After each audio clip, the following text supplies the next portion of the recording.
ಏನ್ ಕೆಲಸ ಮಾಡ್ತಿದ್ಯಾ ಮಗ ಅಂತ ಕೇಳಲಿಲ್ಲ ನನ್ನವ್ವ. ನಿನ್ಗನ್ಸಿದೇನಾರು ಮಾಡ್ಲ ಮಗ, ಯಾರಿಗೂ ತೊಂದರೆ ಕೊಡಬೇಡ ಅಂದ್ಲು. ಎಷ್ಟು ದುಡಿತೀಯೋ ಮಗನೇ ಅಂತ ಕೇಳಲಿಲ್ಲ ನನ್ನವ್ವ.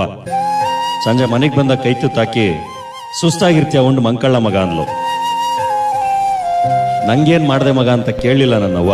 ತಾನು ಹೊಂಚಿದೊಂದು ಉಂಡೆ ಬೆಣ್ಣೆ ಹಾಕಿ ಉಂಡ್ಕೊಂಡ್ ತಿನ್ಕೊಂಡ್ ಚೆನ್ನಾಗಿರ್ಲ ಮಗ ಅಂದ್ಲು. ಕುಂತ್ಕಂಡು ಎರಡು ಮಾತಾಡೋಣಂತವ ಅಂತ ಕೇಳಲಿಲ್ಲ ನನ್ನವ್ವ. ಸೋತ್ ಬಂದಾಗ್ಲೆಲ್ಲ ಜೋಗ ಆಡಿ ಯಾವಾಗ್ಲೂ ನಗ್ತಾ ಇರ್ಲ ಮಗ ಅಂದ್ಲು. ನಂಗೂ ವಯಸ್ಸಾತು, ಇನ್ ಆಗಕ್ಕಿಲ್ಲ ಕಣ್ ಮಗ ಅಂತ ಅನ್ಲಿಲ್ಲ ನನ್ನವ್ವ. ಒಂದ್ ಮದ್ವೆ ಆಗ್ಲ ಮಗ, ನಿನ್ಗೂ ಆಸರೆ ಆಗುತ್ತೆ ಅನ್ಲು. ನಿನ್ ಕಳ್ಕೊಳಕ್ ನನ್ ಕೈಲಿ ಆಗಕ್ಕಿಲ್ಲ ಕಣೆ, ನಿನ್ನಂತವಳೆ ನಂಗೆ ಕಟ್ತೀಯನೇ ಅವ್ವ ಅಂದೆ.